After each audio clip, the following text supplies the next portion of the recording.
English language teaching. Under the covers.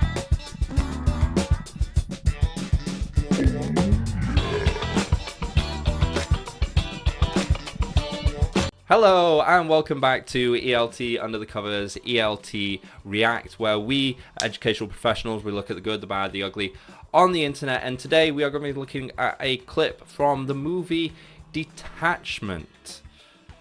But first, introductions. I'm Neil of Team Teacher. Hello everybody, it's Professor Rich. Okay, Rich, so we're going to look at a clip from Detachment. Detachment is a movie starring Adrien Brody along with another whole bunch of amazing actors, actresses, yada yada. And it's a movie about this substitute teacher that is moving between schools in a very detached way. It's the theme of the movie. But then at some point he gets to a school that's a bit of a rough school and he starts to care a bit more. Okay. Yeah? How Is does this that Samuel sound? Jackson? Samuel Jackson? No, I think he did another movie that's kind of similar. But no, Okay. this is No, fairly recent. So I just I've kind of not want to se- give a I've- background and paint a picture Sure. before we jump in. Right. Well, I've never seen it. I don't know anything about it. Like I say, the plot reminded me about something I half watched as a kid, which is the Samuel Jackson one, where he's like trying to inspire these black kids, but some of them just refuse to like take his message, and they're criminals or whatever. I remember it gets quite disturbing towards the end. He like plays Russian roulette with himself to make a point to this kid that like your whole life is based around just being macho, and I'm going to show you what a load of bullshit that is now by out machoing you. So he like gets a gun, he just plays Russian roulette with himself until the gun goes off. The And like movie is the kid just breaks. 187. Right, 187. okay. Yeah. And the kid just breaks down, and I think that's kind of the thing, isn't it? I It's kind like, of feel like it's a bit of a genre. I'm not even. I don't want to say kind of. I almost kind of feels a bit exploitative because off the top of my head I'm thinking Dangerous Minds, Freedom Writers. I think Finding Forrester is kind of a bit like that. The one that you described is a bit like that. Teacher. Right. Or even the one that we saw the clip for. What was it called now? The Latino. It's got Adama was the teacher. Oh yeah. I can't remember. When Yeah. I know he's what you doing the mean now. math and Yeah. on his fingers and stuff. That was one of the first ones we He's watched, I always think. like, no teacher cares, and then one teacher comes in that does care into this school Yeah. where all these bad kids and turns everything around. It's basically teacher porn. We're about And to watch more everyone else teacher in the porn. institution is always like, come on, Tchaikovsky, just shut up, have your coffee. And those kids, they ain't ever going to learn. It's always that kind of thing, isn't it? It is, and it's kind of got to the point that it's a trope now. It is a trope. And we'll touch on some of those other movies. Some truth to it. And there is a little bit, but there's also a lot of there's a lot of exploitation with it. But I think today the theme of this one, I think, is something that we can kind of go into, and it relates to a lot of stuff that we've talked about recently with teaching in the classroom and mental health and stuff like that. So I think jumping into it and kind of having a look, I think might get some good discussion from it. Yeah, Tuesday. Good morning. I'm Mr. Barth. For those of you who haven't heard, this is English 11A. Listen up, I have one rule. Just one. If you don't wish to be here, don't come. Dude, what does that mean? It's not dude, it's Mr. Barth. Barth. The S is silent.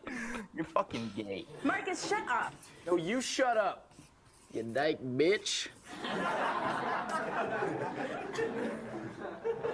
Hey, Marcus. Guess what? What? You're free to leave. Like right now? Like right now. All right, yo. I'll catch you later, man. What the fuck? Do you want me to go to the dean's office? I or don't you care want- where you're going. Everyone pull out a sheet of paper. I would like to assess where your individual writing skills What are. if we ain't got no paper? Okay, here's the situation. You're dead.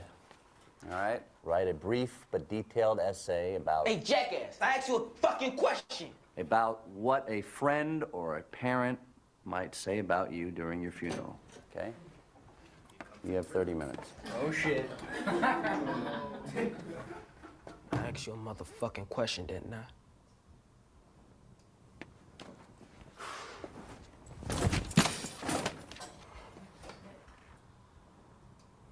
Anything else? Better back the fuck up before I fucking rock your shit. That bag, it doesn't have any feelings. It's empty. I don't have any feelings you can hurt either. Okay? I understand you're angry. I used to be very angry too, okay? I get it. You have no reason to be angry with me because I'm one of the few people that's here trying to give you an opportunity. Now, I'm gonna ask you to just sit down and do your best, and I'll give you a piece of paper. How's that?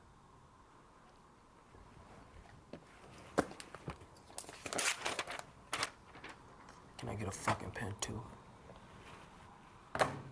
Kids don't have any attention span. They're bored.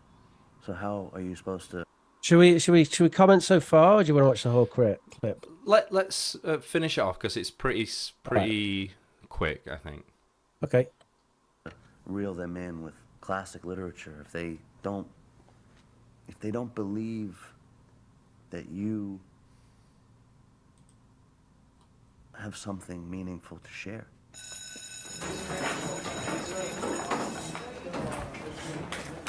Thank you.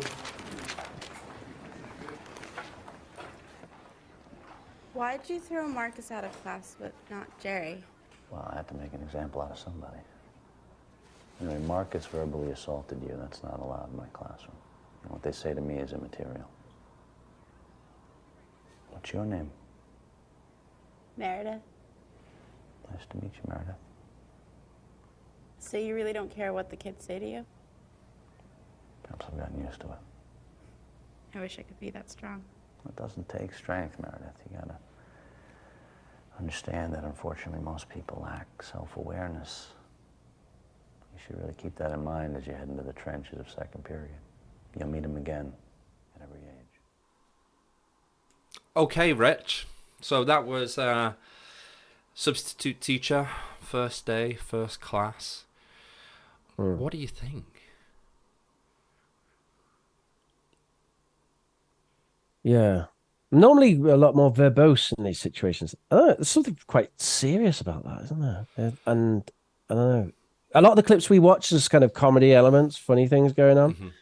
But it almost hits home a little bit, that, especially this current situation. You know, I'm teaching refugees and asylum seekers, and we've had some tense moments between students, actually, normally. Mm-hmm. To me, they're very respectful. I haven't had anyone no one be aggressive towards me in this job. And in fact, I don't think I've ever had a student seriously be aggressive to me ever, actually. So it was it was a bit weird saying that, because when I saw it, I kind of felt like I would probably react differently to how I reacted. Yeah. So interesting that he was able to remain so calm. I mean, the kid who was kind of mouthing off at the start, that I think is something I would handle no problem. But then the sort of a verbal attack and then physical threat, that's different. Yeah. Yeah. It's a clip that I've seen the movie, and I've pondered this idea of the way that schools sometimes can be, and sometimes it feels even like the school that I went to, it's this idea that you're just kind of like part of an institution, and everyone's part of an institution, and you don't really want to be there for students a lot of the time, and even for teachers, and there's a lot of detachment or disengagement, and how do you change that, deal with that? Because I think a lot of these movies that we mentioned at the start of the episode, like this, have these kind of classrooms full of like angry young people that kind of just don't really feel like they have like a future. I don't know how you would say it. And maybe they've had numerous teachers where they've gone, okay, this is the teacher that's going to help me learn, and again and again and again they've not had anything. They've just been told to sit down, shut up, copy the work, what have you. And then it leads to kind of this situation, and then they move out into the world. I'm like, what is that? I don't think that's anything related to the clip, though. Okay. Yeah. Yeah, well, that seems like a broader comment on institutional state schools and some of the problems with kind of education in general, I suppose. I know what you mean. I mean, certainly the school where I went to, most of the kids felt very uninspired. And it's questionable, really, how beneficial school was for them. I don't know what a lot of those people, probably the most successful people from that school, probably went on to become like retail managers and things like that. I Yeah. would imagine. There might be one or two who go and become lawyers or um, something like that, electricians. A trade. But Yeah, definitely. I people, could see yeah, that. there was a bit of trade, yeah, and there would be some who went on and do academic stuff. So yeah, there is a big issue there, and it seems like this film. I mean, as I said, I haven't seen it, but I guess it's about how he reaches out to them and inspires them in some way, in some new way. A Yeah, he's kind of a bit of both, because he's uninspired. He's just a substitute teacher, just going from school to school. This is the job. Mm. Okay, teach these, and then he just happens to come across this particular student body, and they connect, and Mm. at that point he's kind of starts to try to teach more, because like I watch this clip and I just see someone going through the motions.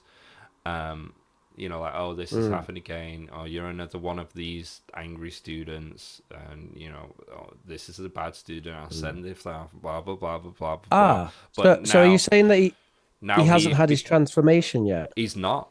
No, I don't believe so. Oh, because I was thinking, I mean, I don't know about how he deals with the first one, but how he dealt with the second one was actually, it was really interesting. I don't know if that would work in real life, but the fact that he sort of, I mean, he's really given the guy a go there, someone who's like, threatening to attack you, and you're going, no, it's okay. Look, we all get angry, you know, and reconnecting him and bringing him back to the class and saying, here you go, I'll give you a piece of paper and all the rest of it.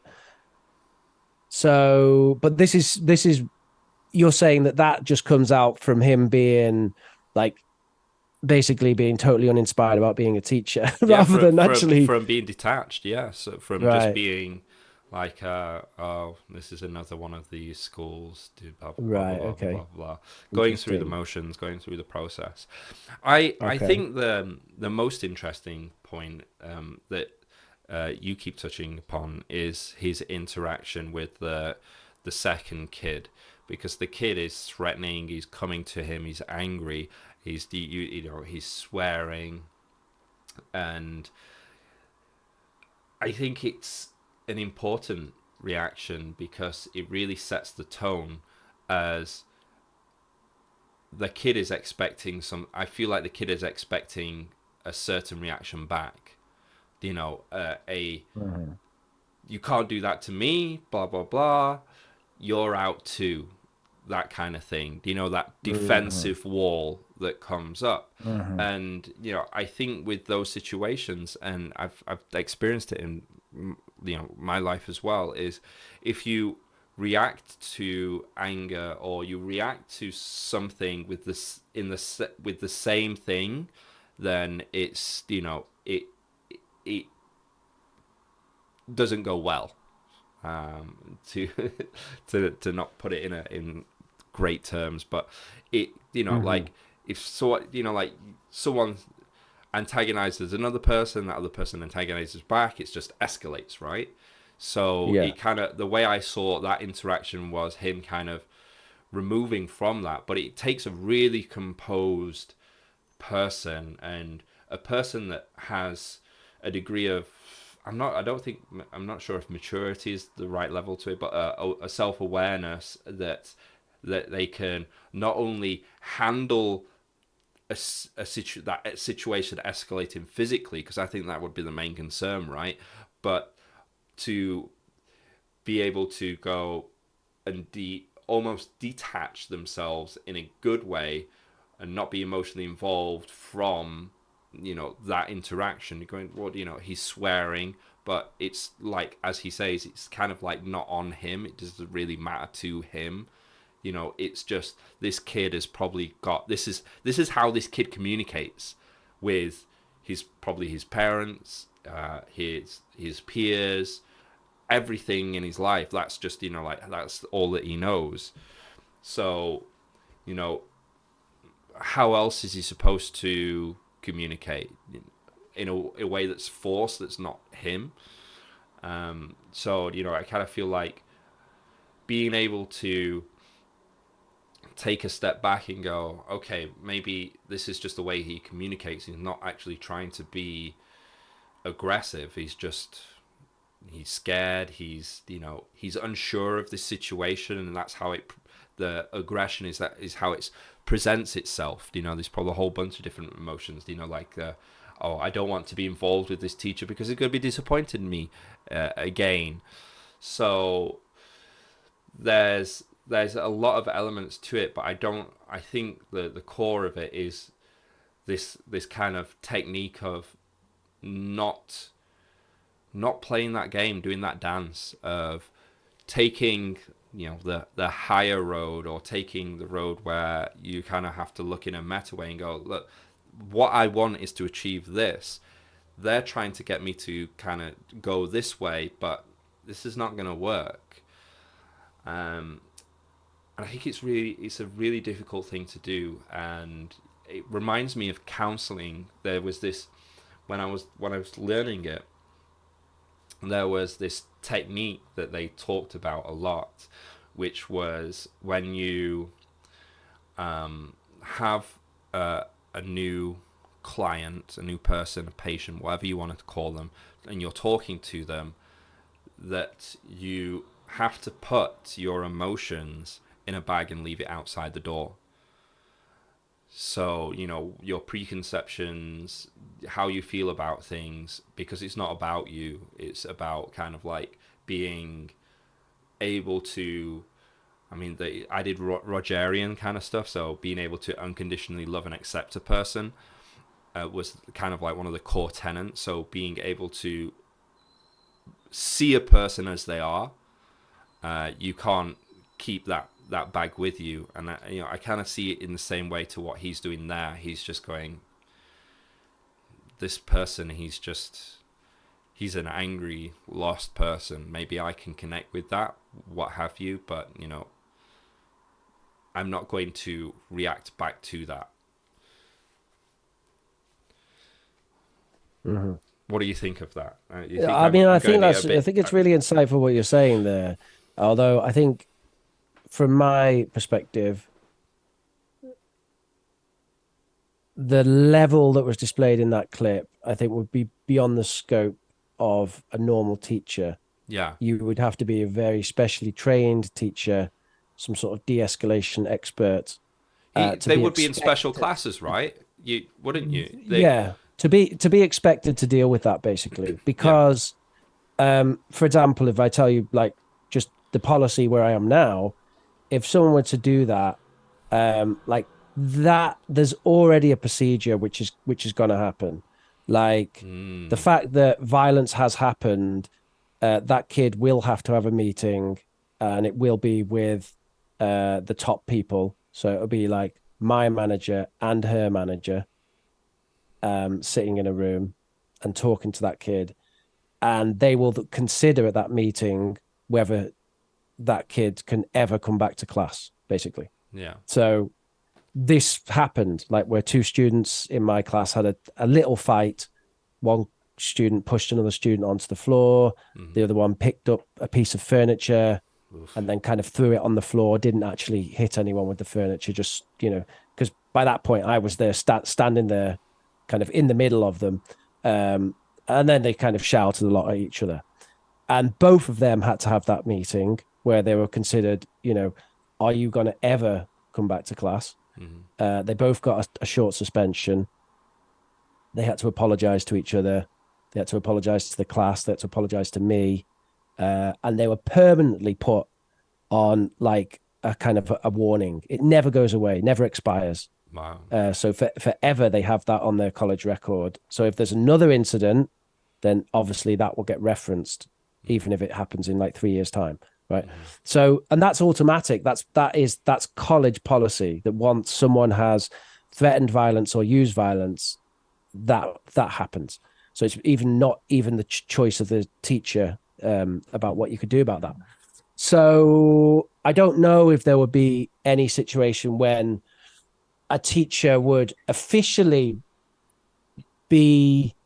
have the responsibility of dealing with a situation where they could actually be threatened with violence. But obviously it can happen, and I'm sure it does happen, especially in some of the dodgy schools. I mean, I went to a dodgy school, but at the end of the day, it wasn't like an inner city school or anything. It was like a little town, a dodgy town school.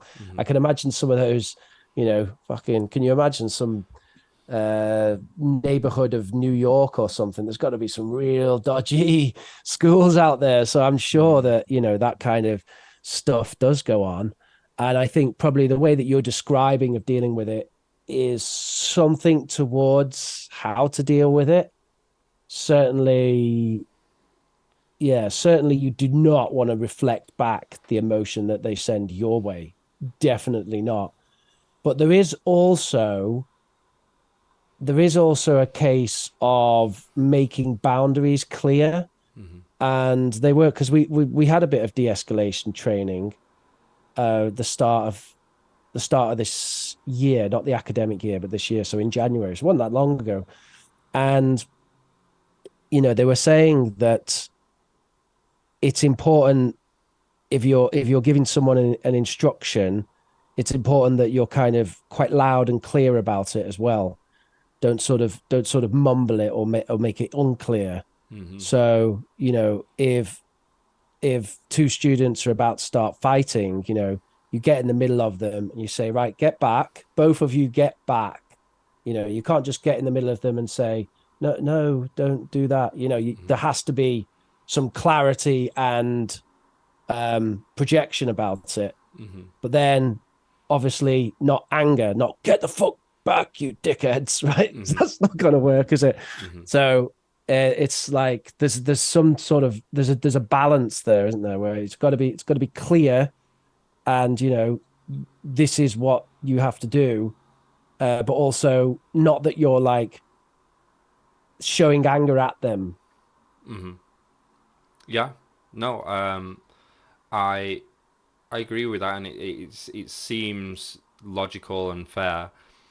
My I guess the point that I'm getting to, and with this and the broader themes of the movie, which aren't so necessarily apparent in that clip that we saw, of this detachment of, like, are you affecting the students? Are you actually doing your job, how you perceive it? And this is kind of thing that we touched on when we spoke with Anthony Hawking, was, like, you want to teach, you want to inspire, we know how to do that, yet often we get shackled by the institution, or by we get burnt out by the workload, and that transfers itself in many ways onto the students, because that situation doesn't happen from that movie by happenstance. That's not because that's their first class.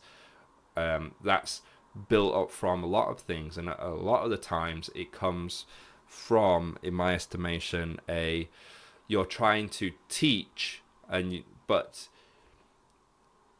inspire, but then the class is taken away from you, or you have to leave, or like the you have to teach to the curriculum or whatever, even though that it could be done in a better way. So a teacher gets downtrodden on, and then these kids are like, well, kind of what's the point? You keep promising that we're gonna learn and we're gonna inspire, but then then it's all back to turn to page 3 because we've got to prepare for the exam, that sort of thing. And I wonder, like with him, he did that writing exercise at the beginning, like the write about what would your family or friends say about you at a funeral, and I'm like, and 30 minutes to do that. I'm like, well, okay, is this something that he does like for every job, is like a filler or something like that? Is he actually trying to understand these students? Does it seem like something that you could, if you're substituting, that you could actually go in and do that? Wouldn't you just go in and have a substitute file, lesson that you have to pick up and teach from? Yeah, that would probably depend on the institution, though. Yeah.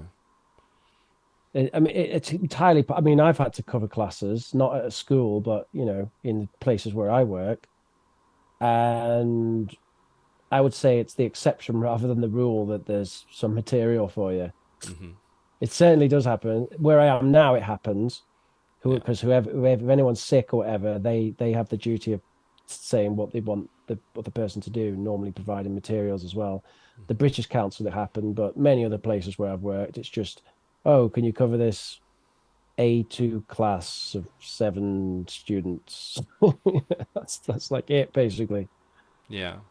So yeah. Yeah, so it So makes me I wonder wanted to, I wanted to, what is that assignment, is that filler?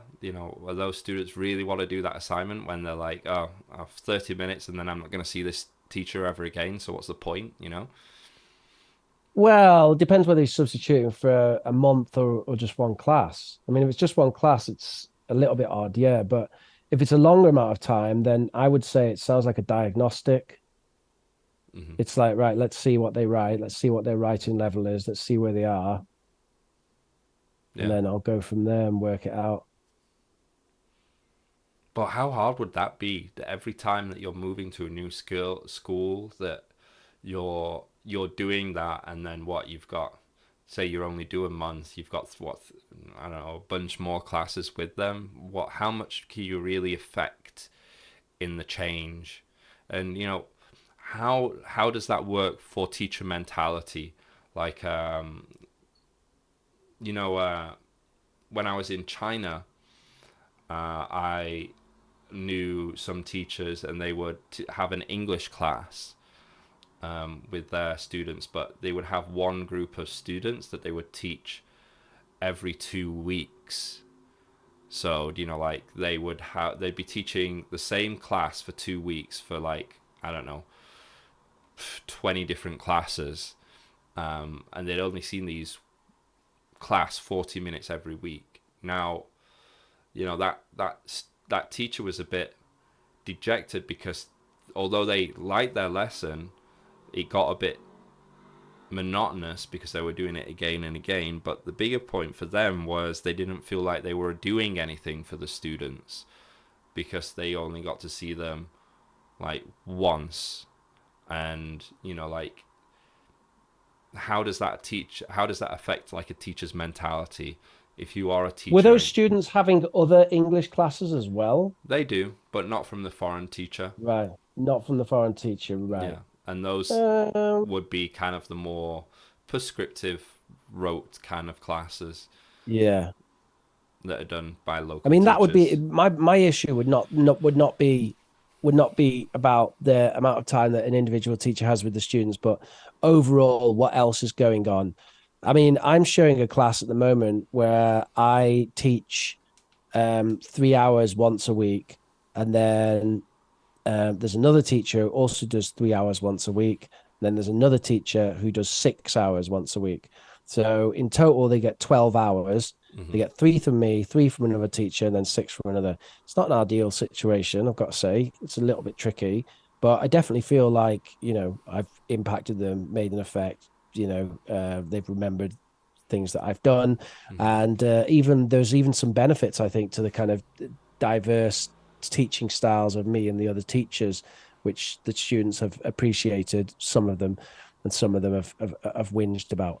So yeah, I mean, I think you can. 40 minutes might not seem like a lot as well, but I think if the other stuff that's going on is quality, then I think that would be fine. But if the other stuff is going on shit, then yeah, the problem there is that they're just getting 40 minutes a week of half decent teaching, and that's it, and nothing else they do actually matters. So then yeah, 40 minutes a week that's not enough to really have an impact when it's when there's a hell of a lot to learn when it comes to languages and things like that, or with anything really.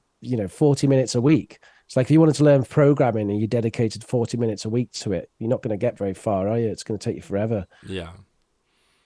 So Yeah. I think that would just be a question of what's going on the other side. So with this substitute teacher, again, it depends. If he's just dropping in for one lesson, then it seems a bit of an odd exercise to do, and it would be difficult mentality to deal with. But if he's kind of got them for a series of lessons, which presumably he does, since you said, in the film, he kind of connects with them, I assume that he's with them for a few more lessons. I just want to say, going back to something that you said before about, we were talking about the discipline and things like that.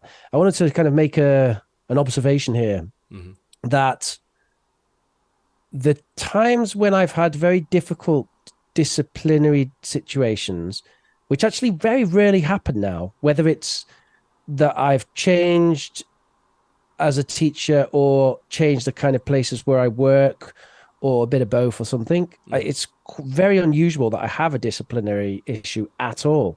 But when I used to have disciplinary issues, I always found that they went best when I didn't feel any personal sort of there wasn't any negative feeling towards the student. In fact, if anything, it was the opposite, because I remember when I first started teaching, you'd be like, oh, that one's a little shit and that one's a bastard. Oh, fuck. And then, when they do something, you're like, listen, dickhead, not without saying dickhead, but basically, right, you're going to get 10 times homework and write this thing. And you actually dislike the student. It comes out in that punishment, right? And I found that the more you could come away from that, and instead you approach it with totally the opposite mentality, which is you really care about the student and you really don't want to punish them. And they see that, okay, you have to stop that, and you'll have to leave if you continue doing that. And they can just tell that you don't want to do that. You don't want, it's not like, right, get out the class, you little shit. I don't want to see your face anymore. You can fucking get bored in the corridor. It's like, it's a totally different mentality where you really don't want to punish them. Yeah. And I always, that became sort of my objective with classroom management. Now, as I've said, basically never have disciplinary issues now, so that never happens. But that's what I used to think when I was still struggling with classroom management, I suppose. So you found that the more that you are engaged with the students, the more that you connect with the students, the less disciplinary problems and classroom management issues that you have. I think it's one of those things that's really hard to put your finger on, because I think it's one of those things that's probably it's probably experience plus just subtle things that you do, where you position yourself, how you hold yourself, and just kind of the fact that you, in any situation, you've got like a million options, and all these different things. Like one of them's counting. It's amazing how effective counting is. If you're telling someone to do something, they're just not doing it for some reason. Like, come on, put your phone away. put your phone away. Right, 5, 4, 3, and they almost always do it. Yeah. Right. Of course, if you get to 1, then you have to do something else. But you develop all these techniques over time, don't you?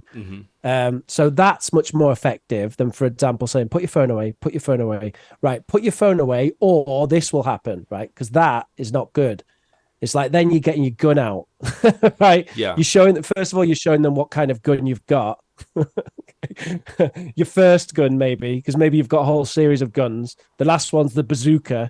Yeah. And that's the bazooka is obviously the one where you say, we need to talk about your behavior or something like that, or I'm going, it's a note home to parents or whatever the situation may be.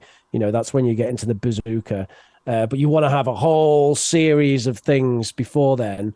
And if you can not even show them it, even better. That's the best. So the counting thing's great because they have no idea what you're counting down to, Yeah. but they don't really want to know unless they're real cheeky little shit. And I'd Which add case- to that as well that what if you do get to 0, that often that what I do is I do like timeouts, but the timeouts aren't a student necessarily on timeout.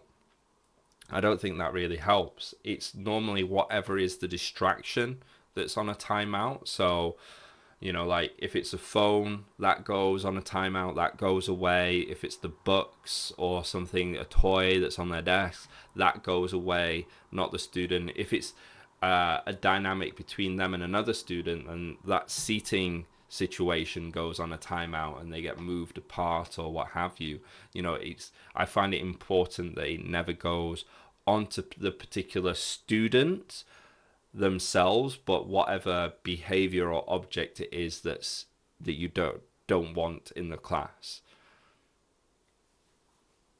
And I find I do that the exact same for with parenting as well. Like I don't want my kids to kind of like internalize that they are they are bad, but whatever behavior or thing that is not that I want them to do, action, what have you, is the bad thing. It doesn't. There's a separation.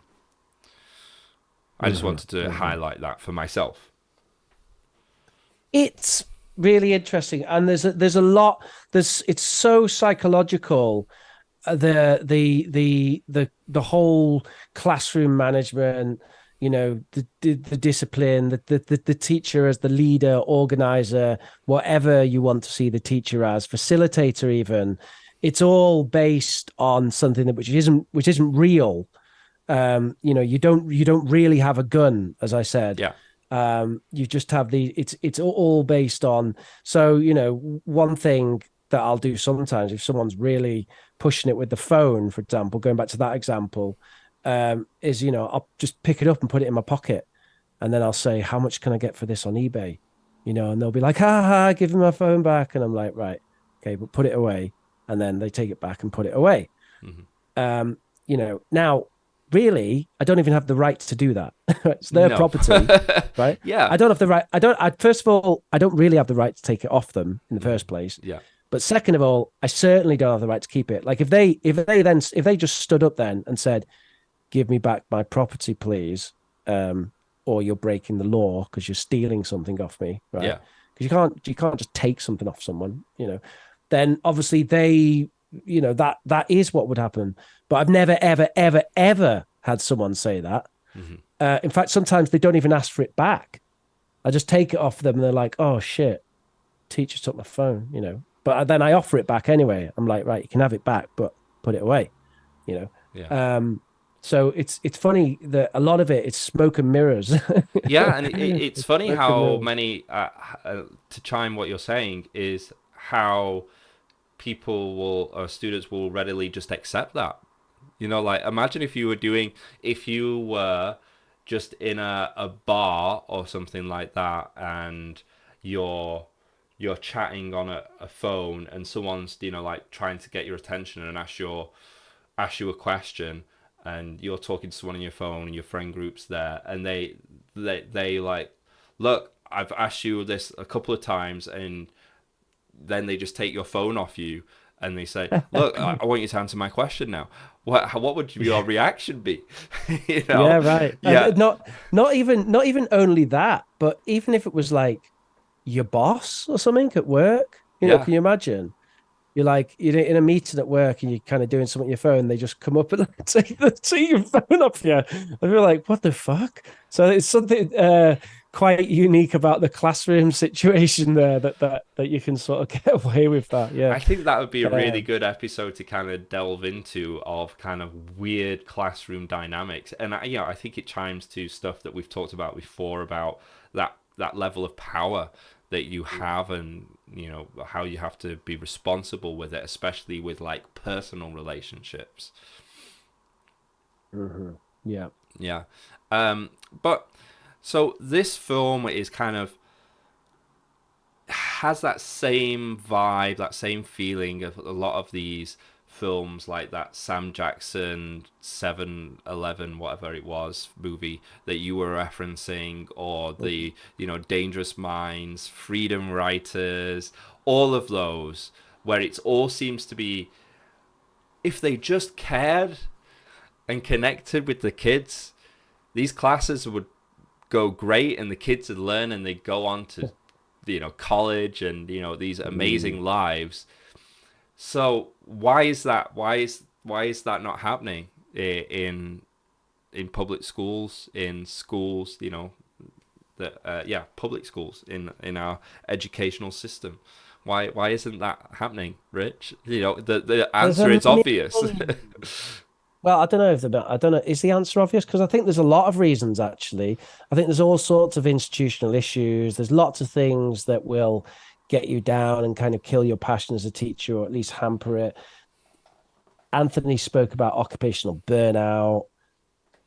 There's the fact that you might have to teach things you don't want to teach. Your situation might not be ideal. You might take a disliking to the students for one reason or another. You might not be happy with what the students know or don't know, or what you're having to teach, or what resources you have, or the way you have to teach it, or some sort of prescriptive thing in the syllabus that you don't like. So there's a lot of it is about, first of all, I think I would say that, if you try and connect with them and you're passionate as a teacher, you can really get through to those kids. So just, connect with them and be passionate. That's easier said than done. You can't make yourself passionate about something, and you can't make yourself want to connect with someone either. You need to be helped a little bit along the way.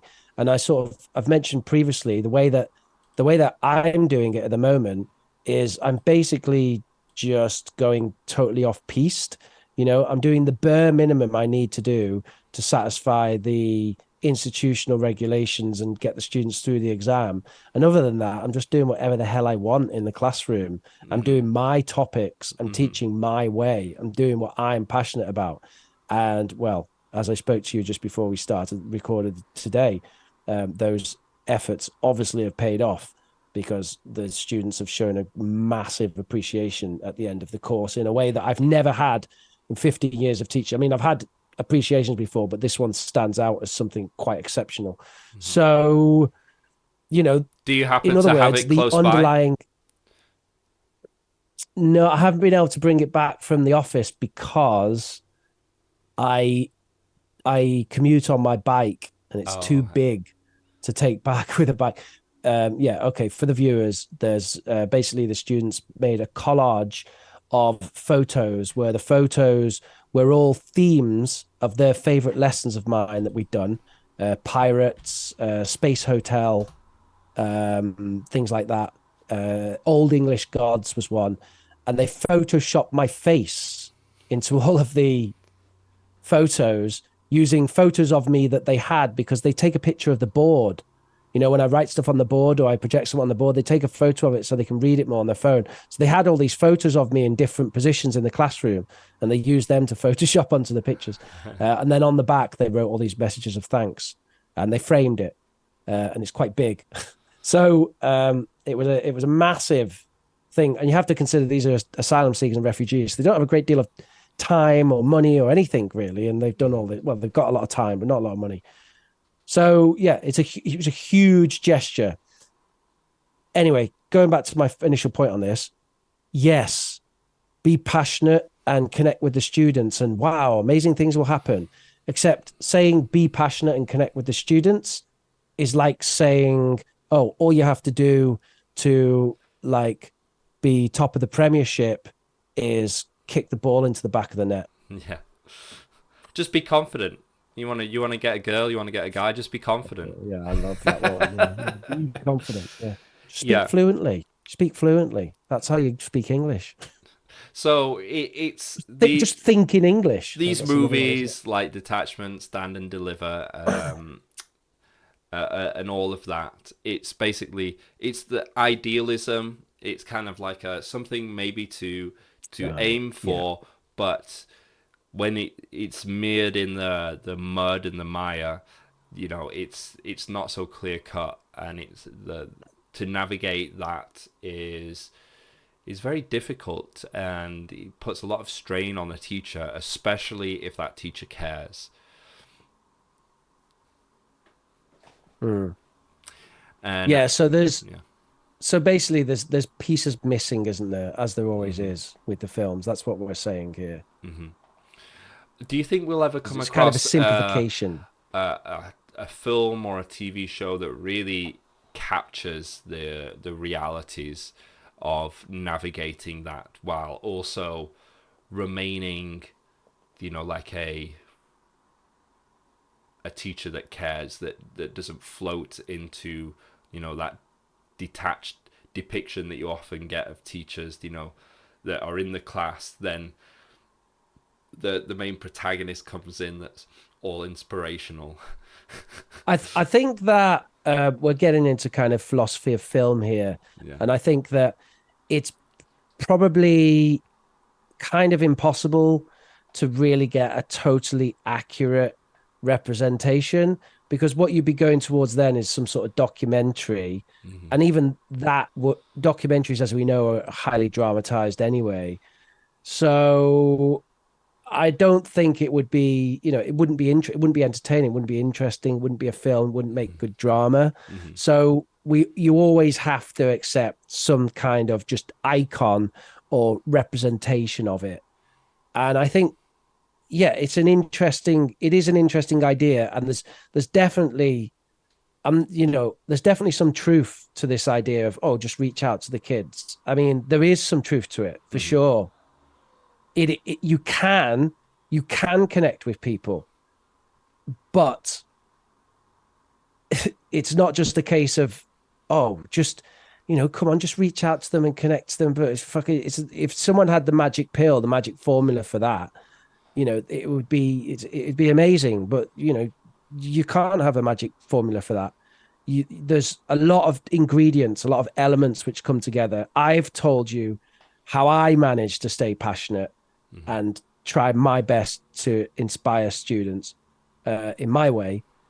But that's not going to work for everyone. People find different ways. Some people like to plan special lessons. Some people don't like planning. They want to do it more in the way they present their personality in the lesson. Other people enjoy this, other people enjoy that. I actually dual taught with a teacher the other day. Mm-hmm. And as in, they taught the first hour and a half of a lesson. I taught another hour and a half because we didn't have too many people come in. So we thought, we'll combine the classes. And when I taught my half, they sort of joined in as a student and really seemed to love it. They just loved being a student and chatting with the students. Mm-hmm. And, you know, personally, I think I'd find that interesting for about 5 minutes, but they did it for an hour and a half. They did it for the whole of my slot, acted as a student. And then at the end of the class, they were like, oh, it was really good being a student for an hour and a half. I was like, okay, fair enough, you know, whatever floats your boat. So, yeah, it's like one of those horses for courses. There's no one size fits all. And the saying, find the passion, connect with the students. It's a lovely thing to say, but it's also very esoteric. Mm-hmm. It's not something we can like put our finger on. We can't just like I've talked about how I deal with it at my community college with the students I have. Now, if you then send me to like some neighborhood in New York and send me to some community project where you've got troubled kids and teenagers, and you said, hey, just do what you do and connect with them and do, I'll probably fall flat on my face. I'll have no idea.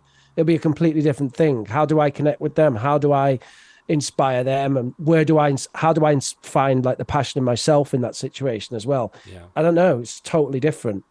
Yeah. Yeah. So, yeah. I agree. And it's just it's a frustrating situation because, we all, as teachers, we all want to give those answers. We all want to kind of break it down, especially, with language teachers. We have a point, a concept, a lexi, grammar point, whatever, that we can kind of like grade and make it easy to move towards that in an achievable way. So, when we hear something like, what you talk about, just, reach out to those kids, then we instinctively want to go, okay, here's this is where the goal at is. How do we chunk that down? How do we grade that to make it achievable to the students that we are talking to now? And, that's probably one of the things that we're trying to do on this channel. And maybe we'll get there one day, and we would love to hear more from you people that are listening, that are watching, on your thoughts on that matter. And also, how do you keep your passion, if you still have that? Please leave a comment below and let us know. Rich, do you want to give us any final thoughts? Yeah, there's a bit of delay in the internet there, sorry. So yeah, I think you said how do you keep your passion going or whatever and all that kind of thing, and that's an interesting question. Another interesting question would be, how do you rediscover your passion? Ooh. Because I tell you something that I do see, and there's something that these films do get right, which is institutions are definitely full of teachers who've lost their passion or perhaps never had it. And we've talked about the sort of grifter teacher before who just does it for the career. Mm-hmm. But I think there's equally a great number of teachers who, yeah, they at one time they were the bright-eyed idealistic teacher, but now they're not. And that doesn't tend to be a state that you come out of. It's just once you've become the dispassionate teacher, it's like that's it for the rest of your teaching career. You're just slogging away and just getting through it. Yeah. And I've seen loads of them, especially, where I work now, being that it's a very much an institution. There is definitely a lot of burnout. And some won't admit it. Some will, but some won't admit it. But you can tell. Yeah. You can tell they're reaching for their lesson plan from 10 years ago and printing off the same crap because they can't be asked coming up with a new lesson. But I mean, I can't imagine anything more boring than doing a lesson that I did last year, let alone doing one that I've been doing for 10 years. Yeah. I'd be absolutely, I've got to be adapting it, changing it, doing new things. That's what keeps it going. So yeah, it's a really interesting question. I don't know. I've no idea actually how you relight the fire of someone's teaching passion, but I would be fascinated if anyone has anything interesting to say about that or any experience with it. Yep. Leave those comments below. Let us know. Maybe if you're dispassionate out there and you're feeling a bit detached, maybe you want to check out Detachment and see how Mr. Brody overcomes that. And let us know what your thoughts on that are. Okay. Goodbye. If you're looking for more information from myself, you can go to teamteacherchina.com. We've got a whole bunch of materials, PowerPoints that you can use instantly in the classroom. We've got a Team Teacher China YouTube channel where we have videos teaching you how to use those materials. Team Teacher English, where we put those materials into a video form for self-study. And Team Teacher Baby, where I take my experience as a teacher and put that into parenting. And go to youtube.com/Professor Rich to see some English teaching. You can catch me weekly live streams on Oxford Online English YouTube channel. Oh, and also you can do a YouTube search for POG Space UK, and you would get my alpha version of my new gaming channel, which actually just has some trial content on there at the moment. You can email us here at eltunderthecovers@gmail.com if you have anything you'd like to contribute to the show. Smash that like button, share and subscribe. And watch 100% of the video and don't click Exactly. off. Thank you. Bye.